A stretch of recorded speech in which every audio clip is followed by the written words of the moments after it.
most, molasses rums are they're perceived as sweeter.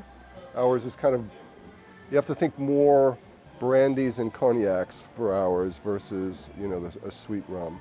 But there are definitely more floral notes to it.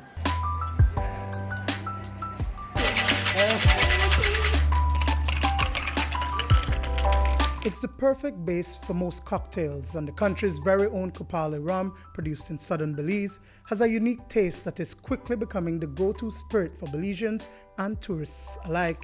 It is one of the many products under the Copal Tree brand. It then grew from Machaca Hill Lodge, a fly fishing lodge here in southern Belize, to Copal Tree Lodge and Copal Tree Farms and Copal Tree Distillery, a more ecotourism destination, ecotourist destination, and a farm-to-table experience. Copal Tree, you could tap into it and you get a sap.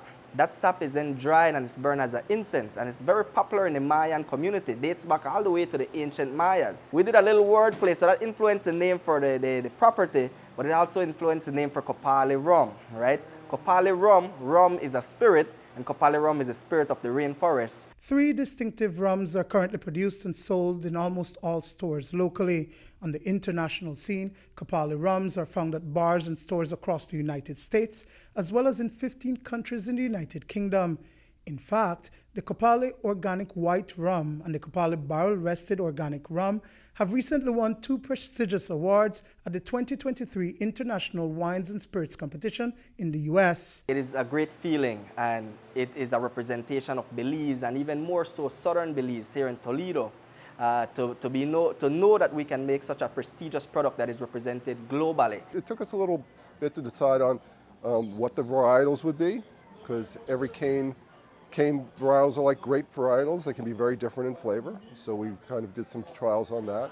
And then eventually we just settled on, the balance between different distillation styles that we thought would make the product the way it is.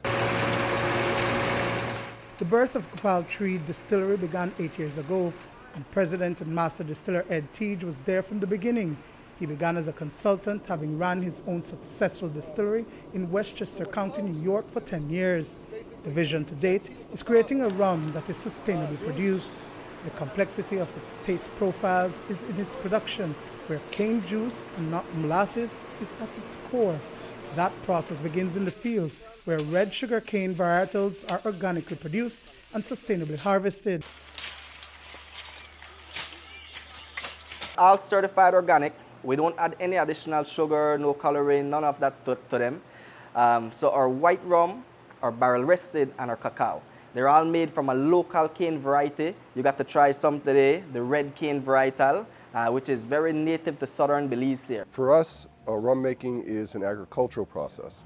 So when the harvest is ready, we have to be ready to make rum, because after that period is limited. So basically like the middle of February to the end of June, before the rains come back, that's the dry season for us here. We have to get that all done during that period. So we'll start harvesting. We'll harvest about 50 tons a day, 5 days a week. We'll press the juice. We'll ferment the juice. That takes about 4 days for fermentation. And then it'll be ready for distillation. And we distill it one of 2 ways. One is through our very tall column stills, which produces a light rum. And then through our pot stills, which produces a much more flavorful, heavier rum. And depending on the product that we want to make, will depend on the balance between those 2 things. So like our white rum is 75% column and 25% pot still. We want something that has a lot of flavor of the cane juice, but a little bit more approachable. Our rested rum is all pot still. So all that gets put into a barrel and it's rested for about a year or so before it's taken out and put in bottles. And then our cacao rum, which is different from that too, is that's basically takes the light rum, We infuse it with the cacao nibs that we grow on the property, because we also grow cacao for chocolate making. We infuse the nibs, and then we'll put that back into one of the smaller stills, and we'll redistill that, and that captures all the flavor for that. Purple, purple. The cacao pods are also harvested and processed organically. The beans then go through a natural process of being dried on the compound before it is used in the distillation process. The distillery, lodge and farm sit on 16,000 acres of land, 98% of which is protected by law. This has a direct impact on the water quality of the largest watershed in southern Belize, the Rio Grande River. Global brand ambassador is Waluka Mahia. It's truly a product and a spirit that is blazing the trail for sustainable products, right? A lot of things considered waste in the process is not seen as waste by us. For example, like our distillery, especially during the production season, is powered by bagasse, which is a byproduct from pressing the sugar cane.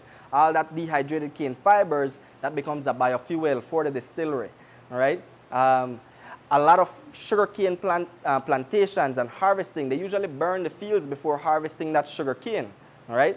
For us, we do not burn the fields, right, as it has a lot of negative effects to the environment. The international acknowledgement of the products validates the work of everyone across the production chain, making the Copal Tree Distillery successful in its mission. You know, it's one thing to feel that you're making a great product.